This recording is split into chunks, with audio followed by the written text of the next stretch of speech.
Hey everybody, it's Janine. Welcome to my channel.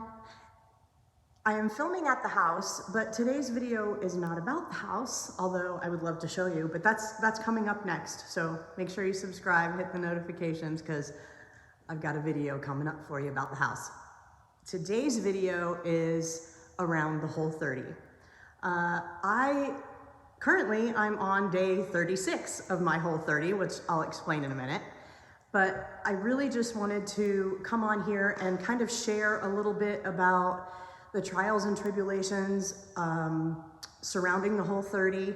I have been on a Whole30 probably 4 or 5 times, in addition to the countless times I've done a Whole1, a Whole3, a Whole 4 hours. Nowhere near a Whole30. I've had many failed attempts. So I wanted to just come on here and talk to you about some of the things that I've learned over the time that I've been, kind of messing around with the Whole30. I am just a user. I am not a professional. I'm not a nutritionist. I'm not a dietitian.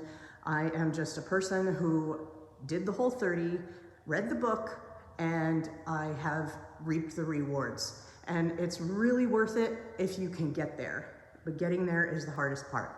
So I have 5 tips for you guys to make the most of your Whole30, to ensure your success around the Whole30, to help it be easier, because it's hard. It's really hard. As I said before, all of these failed attempts have really taught me some things. So, tip number 1, commitment. You have to be committed to yourself. It has nothing to do with anybody else. It has nothing to do with the rules and the structure of the Whole30. Your level of commitment has to be for yourself. And honestly, doing something for yourself is the most important thing that you can do. You don't want to do this for anybody else. You don't want to do it for your spouse. You don't want to do it for your kids, whatever. It has to be for you. In my particular case, I have dealt with a lot of chronic pain, and I just didn't want to feel bad anymore. That was my whole reason for going on these Whole30 journeys in the first place. And it freaking works, I gotta tell you. So, you need to make a commitment to yourself. You are important, and how you feel matters. So make sure you're realizing that you're doing this for yourself and it's the best thing that you can do. Tip number 2, this is gonna take a little bit of work. Tip number 2 is preparation. They say if you don't, I can't think of the term, of the phrase, of the quote, whatever, but if you don't fail to plan, you plan to fail. I mean, it's not that true, but it does make it easier. So if you do some meal prepping, if you set your clothes out the night before, if you go to bed early, if you do these things that are going to help you to prepare for the next 30 days. Get rid of all of the food in the house. My struggle is my family. I have a husband and a child. My son, he's 21 now. But they don't do Whole30s, and I have to keep Doritos and Oreos in the house. And I mean, it's just about impossible.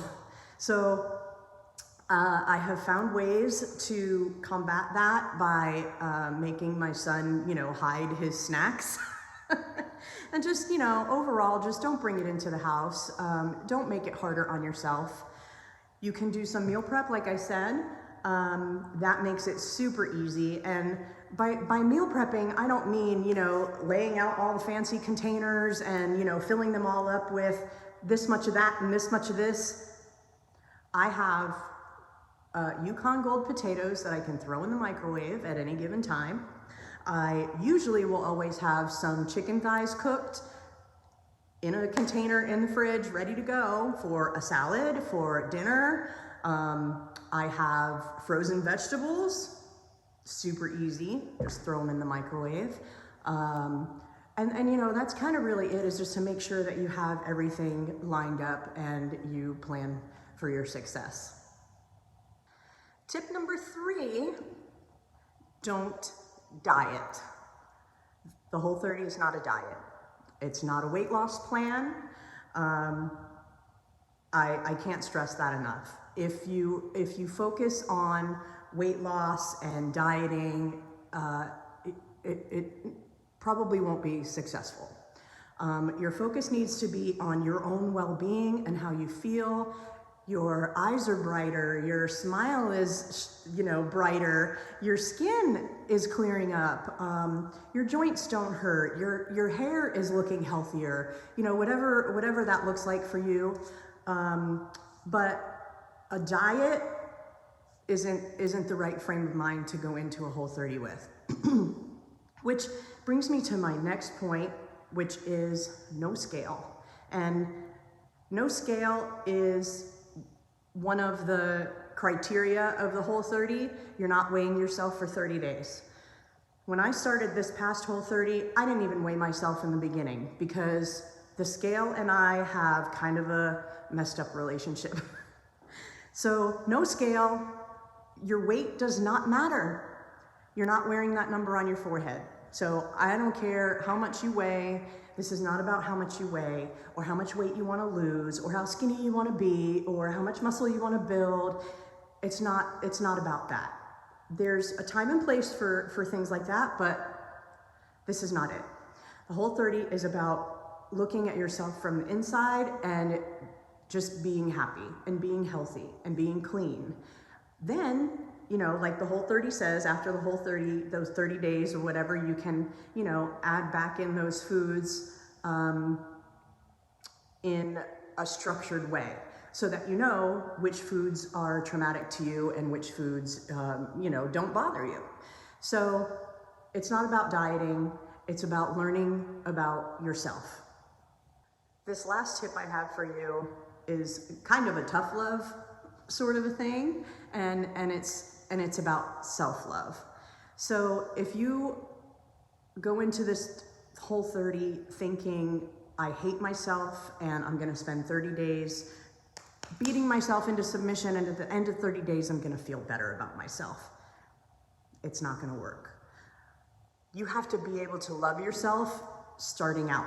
So the more you can appreciate yourself, your body, your feelings going into it, the stronger things will get and the stronger you will become over that 30 days.